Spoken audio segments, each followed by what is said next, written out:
what's different this year? How are you entering this preseason?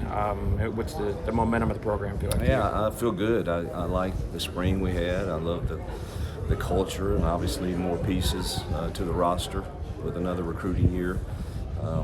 Staff chemistry is still together, and so there's reason for optimism in our building. Comments a couple weeks ago, got a lot of attention about just the expectation level going into the season. What do you feel like the expectation should be for this program? Win. And I don't know why it's. I mean, it's Auburn.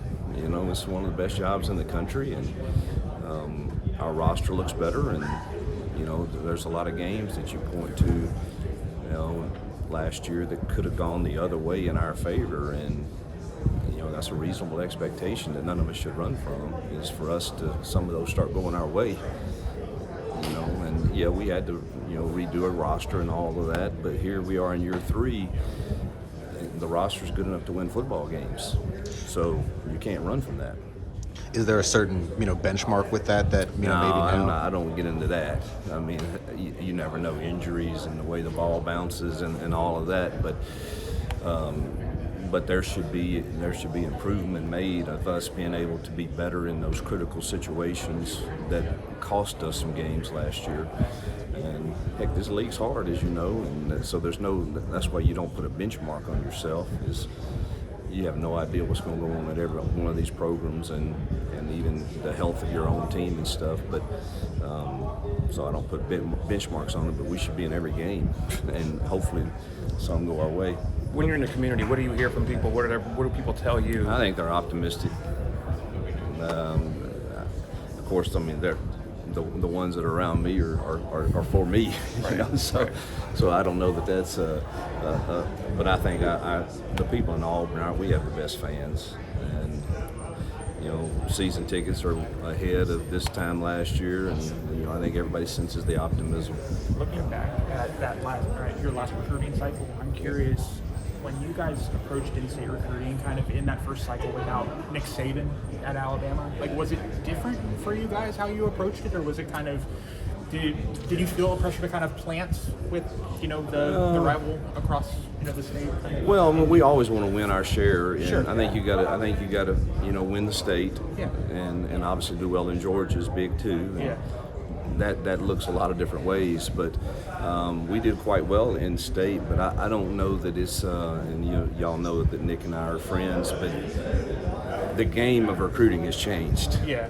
It's not as much Nick Saban, Kalen DeBoer, Hugh Freeze, who's going to out-recruit each other in the relational building aspects. I do still think that's important, but there's so many other factors at play, and so I don't know that it's a fair judgment, but Nick or without Nick, with the way the game's changed. Did you hear the message from in-state high school coaches kind of change? Do you feel like Auburn kind of has a firm foundation going into? I mean, I would just point to how we did. Yeah. You go look and see, but it appears we're, obviously I'm a high school coach in my mind to begin with, and I think we resonate with our in-state coaches for sure. With Jackson, I think you said, when he first got here that, he was a 5-star for a reason coming out of high school. What kind of traits did you see from him when you look back at what made him a great player in the past? And what do you watch his high school deal? I mean, there was no weaknesses. I mean, and there's a reason he was Gatorade Player of the Year, and everything I saw in spring just, validated what I knew of him as a recruit. And he's got the arm strength, he's got enough mobility, he's got a high football IQ, a competitive spirit. Just needed some, probably some confidence. I think our receiver room helps him with that, and I thought his confidence grew throughout the spring, and I'm excited to see what he's going to do this fall. How much of it is game, do you think, within the college program? All of us are about the same. Yeah. There's very few that aren't in the world that we all kind of dabble in, and of course I've lived in it, but it's not a whole lot of difference. There's maybe 10 programs where, all right, this offense is quite different. The rest of us are so similar. I mean, and it's about execution and quarterback play and D-line play, truthfully. The teams whose quarterbacks play really well, there's usually enough talent around them in this league that you're going to win your share of games. What are your concerns between playing 8 games in conference or 9 games, and should you guys end up moving to 9? Well, first, I think part of our duty as head coaches in this conference is sometimes put our self feelings aside and, all right, what is best for the conference? And there's a lot of smart people that go into figuring that thing out. For us as coaches, I think we would say, all right, what is best for the conference, but can you give us the totality of the information? Like, are we getting some guaranteed folks in the playoffs? How many? Because, I mean, I don't know how to, but if you look at our softball has 5 baseballs, their playoffs start, and how many SECs are in that? 13. 13 of 16. Basketball, we got quite a few in the playoffs. Football is the only sport, and we can say what we want, but the game has changed, and you have to find a way to give your fans hope. And the hope, it should be found in an NFL type. Look, you can lose 7 games in the NFL and win the Super Bowl. Right. And you can be 8-4 in this league and might be the hottest team. Nobody wanted to play South Carolina at the end of the year last year. And so when you talk 8 or 9 from a coach's perspective, first, what is best for the conference? But also, can you give us what is the full totality of the picture of what does it look like if we'll play 9, but can we go 8 on 8 with the Big Ten, our top 8? Because now you're giving, like the other sports, you're giving your people hope. Because hope's found in the playoffs now. We can say what we want. The whole game has changed. And so, I mean, I think it would be an exciting weekend if you took our top 8 and our 8 traveled to their 1 and vice versa. And you still, if an 8 upset a 1, that 1 still could get in that large maybe. But you gave real hope in a league where the days of you just running roughshod and winning all the games, I think are over. Do you like the idea of the play-in games? Should that be a possibility with 4 AQs for the SEC, where you'd have a championship game and then a 3 against 6? I don't know why you would 5. do a championship game, really. Yeah. I think that's going to be tough to continue if it's just for seeding.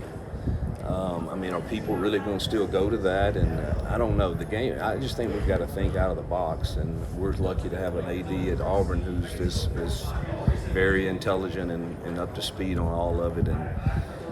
But I do think that, yes, I'm for the play-in world. Now, what you're going to have to convince coaches, and we're obviously going to be here talking, though, is I think you still got to have the mindset, because every one of our coaches would be 40 versus against another conference. If you tell our guys, whoa, I got to have a play-in game, and there'll be a year our 8 will beat our 1 or our 7 will beat our 2. Can that 1 or 2 still get an at-large? And again, we need all the information, but I think that would be a huge TV weekend. Again, I know our coaches would rather do it against another conference. But if you're saying it's best for us to give us the most teams in the playoff by doing it in conference, but I still think you have to have that caveat. If you've had a great year with 1 loss, can you still get, yes, the 4 winners get in, but can that number 1 get an at-large? If that makes sense. Yeah. Then I think we have something our coaches would go for. This is a very big picture question. I'm asking everybody this.